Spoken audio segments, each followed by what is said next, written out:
अस्सलाम वालेकुम व्यूवर्स, मैं आपको अपने channel jasmine health and beauty tips में खुशामदीद कहती हूँ। आज की ख़ास वीडियो में मैं आपको ऐसा आज़मूदा टोटका बता रही हूँ जो 15 से 20 साल की उम्र के लड़के और लड़कियों को गोरी और ख़ूबसूरत रंगत देगा। ये टोटका इस उम्र के नौजवानों के लिए बहुत मुफीद है। इस उम्र में लड़के और लड़कियाँ अपने सांवले रंग की वजह से कॉम्प्लेक्शन में मुब्तला हो जाते हैं।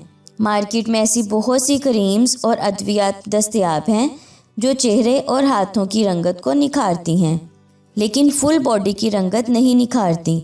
आज मैं आपको ओवरऑल बॉडी की रंगत निखारने का कामयाब टोटका बता रही हूँ। इस टोटके के ज़रिए ना सिर्फ आपके हाथ और पाँव गोरे होंगे बल्कि फुल बॉडी का कलर सफ़ेद हो जाएगा। इससे पहले कि मैं आपको इसके इंग्रेडिएंट्स के बारे में डिटेल से बताऊं, आप प्लीज़ मेरे चैनल को सब्सक्राइब करें, साथ में लगे घंटी के आइकॉन को दबाएं ताकि मेरी डेली आने वाली वीडियो की नोटिफिकेशन आपको सबसे पहले मिल सके।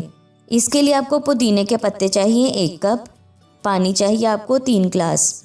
इसका तरीका इस्तेमाल ये है कि सुबह 1 देचकी में पानी और पुदीना डालकर पका लें। जब पानी 1 गिलास रह जाए तो इसको हल्का ठंडा करके पी लें। सिर्फ कुछ दिन में रंगत बहुत साफ़ हो जाएगी।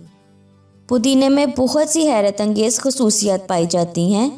ये हमारे जिस्म से गर्मी को दूर करता है और खून को साफ़ करता है, फासिद मादों का अखराज करता है, चेहरे की रंगत को निखारता है।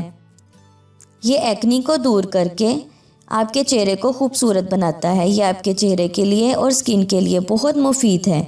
आपने इसे सुबह निहार मुँह पीना है। अगर आपने इसे खाने के बाद पिया तो इसका असर नहीं होगा। ये आज़मूदा टोटका मेरा अपना आजमाया हुआ है। इससे जिस्म अंदर से गोरा और स्किन बेमिसाल निखरेगी। इससे ना सिर्फ चेहरा, साथ ही पूरे जिस्म का रंग बहुत साफ़ और गोरा हो जाएगा। 15 साल की उम्र तक के लड़के और लड़कियों के लिए ये नुस्खा बहुत ही पुरअसर है। इसको ज़रूर ट्राई कीजिएगा। सो व्यूअर्स, उम्मीद करती हूँ आपको मेरी ये कारामद वीडियो अच्छी लगी होगी।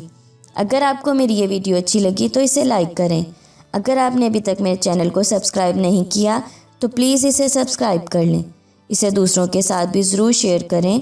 अपना बहुत सारा ख्याल रखें। अल्लाह हाफिज़।